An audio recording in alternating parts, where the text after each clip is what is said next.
Hello, we are group 4, and we did our case study on the Huffington Post story on Amy Mekelburg. A brief summary of this case. On May 31st, 2018, Luke O'Brien published a story on Huffington Post about Amy Mekelburg, and he revealed her identity after she became very influential and famous on Twitter for posting many Islamophobic posts. She had a following of more than 200,000 Twitter followers, and she was consistently spreading hate, and her political ideologies were very far right. She consistently posted about 25 hateful tweets a day towards this group, and she was also even endorsed by President Donald Trump on Twitter. The story was very controversial because many people believe that O'Brien did not have the right to reveal her identity on Huffington Post. Many believe that he was using doxing, which is the revealing of an identity for an anonymous account or a website. And because of this, it raised many ethical concerns. And then you can see here that here's her profile, and then it says that she's God, she's vegan, and she pretty much loves America. Another thing that she did is she created this website called Rare that was in the previous photo, Resistance Against Islamic Radicals.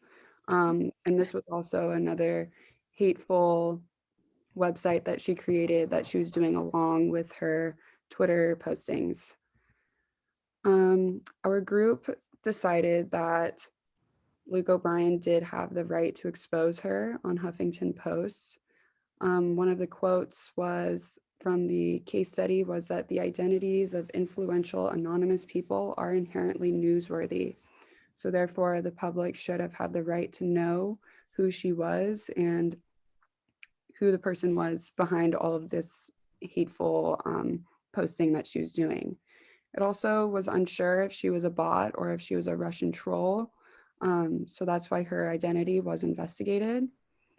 And O'Brien did do a correct thing by reaching out to her family before posting on Huffington Post.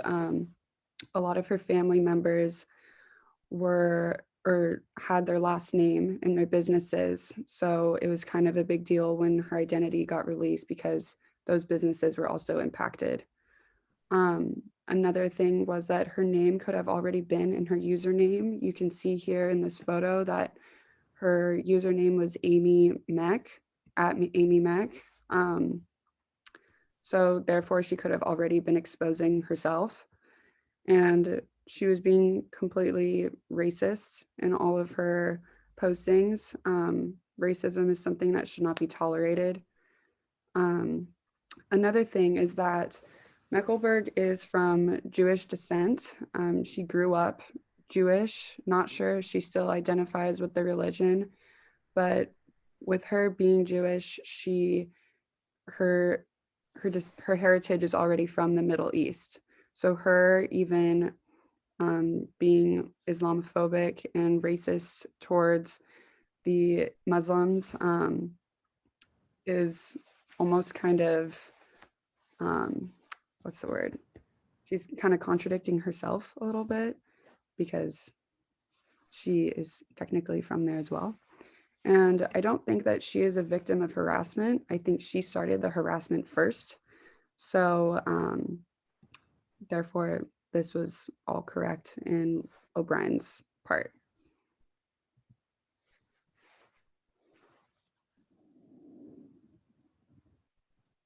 Is this someone's slide?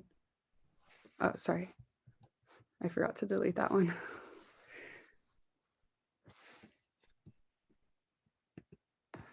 So for our case study, we chose the ethical framework of Kant's categorical imperative, which he says Act on that maxim which you will to become a universal law, meaning to check the principle of your decision where it could be applied universally.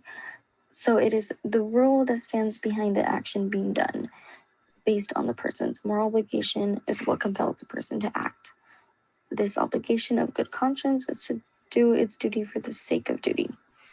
So his ethical framework implies that what is right for one is right for all.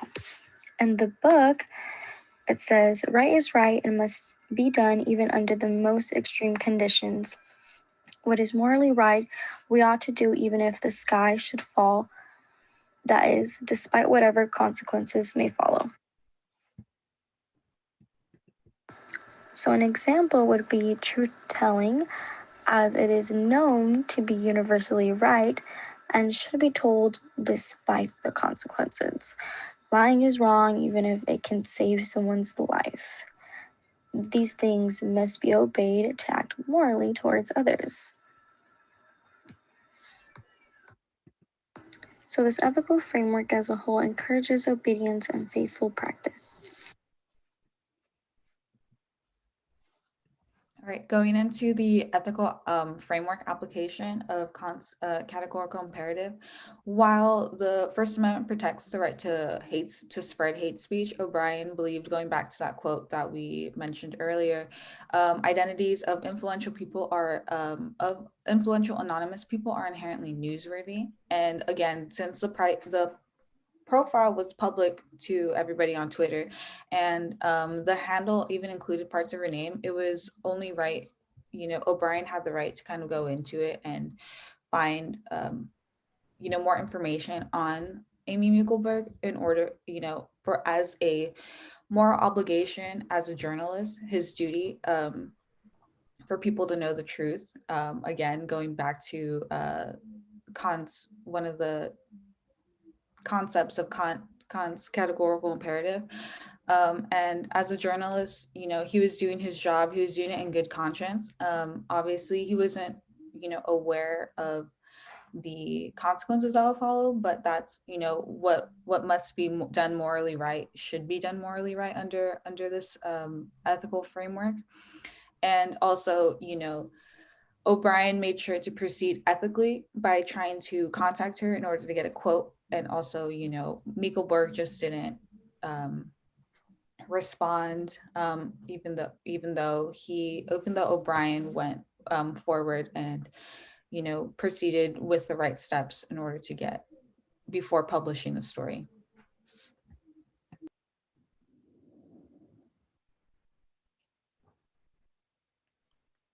What's going on? Tristan here. This is kind of the part of our group's presentation where we kind of had to look at it from a different perspective. So counter argument wise, Connor and I came up with looking at it from kind of Mekelburg's perspective. And so we looked at it through Mill's principle of utility. This kind of follows the concept that you are creating like the greatest amount of happiness for the most amount of people. And in that case, you are kind of able to get away with doing things that aren't really seen as morally right, if you think you're helping the most amount of people. So it kind of goes into that good end promoted, bad end restrained. And when we saw the way that Mekelburg was acting, the way that she was thinking, she kind of would be like thinking that she's exposing certain races, certain types of people to protect other people. And so this is kind of just what we saw as the framework she was acting in. If you want to go to the next slide, we kind of pulled up a couple of tweets that she had tweeted out. I'll go ahead and tackle the first one, but it basically says, every year on average, 35,000 white women are raped by Black men, while under 10 Black men are raped by or Black women are raped by white men. It kind of just shows the way she was thinking, the thought process she had. She was thinking that by like I said earlier, exposing certain groups of people, she would be protecting other groups and therefore be doing the greatest amount of good. And then I'll pass it over to Connor, who's going to talk about the second one. Yeah, so the next one, she puts Europe is gone, America is next. It says we don't need terrorists, we don't need homicide bombers. The 50 plus million Muslims in Europe will turn into a Muslim continent within a few decades. So yeah, like Tristan said, we took it as like she's trying to like do good by people, but she's coming off obviously in a certain way. You can go to the next slide. So when looking at this from like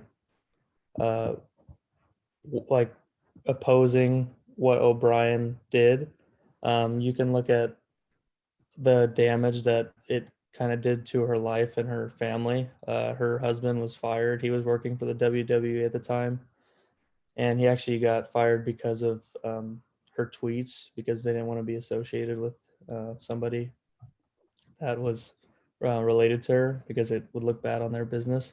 And then also her brother feared for his restaurant. He had a restaurant. I think his name was attached to it, so he feared for his business. When applying the principal utility, there's a quote that says, "How much benefit and how much harm would result in the lives of everyone affected?" And the counter would be that when he exposed her, he knew that her image would take damage. And I know that her name was on the Twitter account, but he blew the story up into like a way bigger deal than just her followers. And I think like in the end, you could say that it did more damage to her life than it did benefit for everyone, because I mean, there was not really anything to change out of exposing her. It wasn't gonna, she didn't stop. So it wasn't like um, he was gonna like make her stop or change her beliefs or anything like that. So there's also a counter to the idea that O'Brien was doing well as well as the cons imperative. Go to the next slide.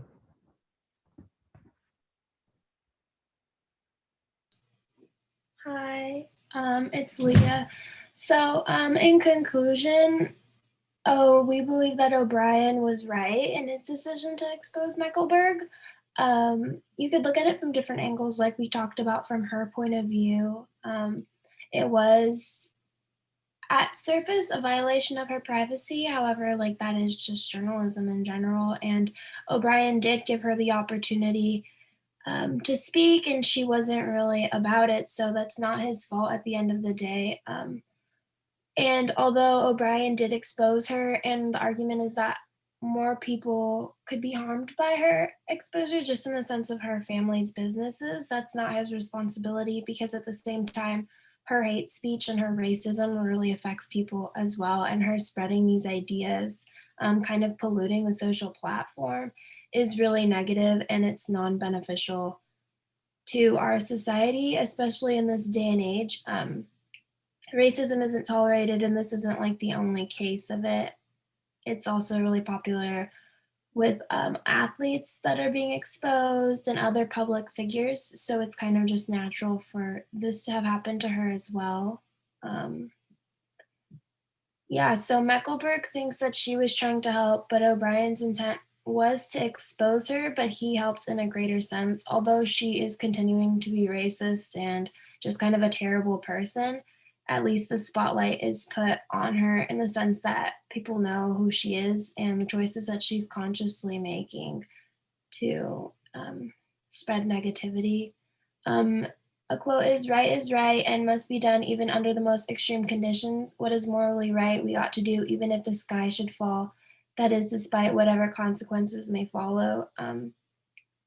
And it's so serious. Like what she did was wrong. And even though like to her, her sky might be falling and like things might be over from a moment, it's clear that she continued to make the choices she did. So it was right for O'Brien to expose her for the greater good of shining light on her terrible person choices. Yeah, that's it. Right, and that is the conclusion to our presentation. Let me stop this.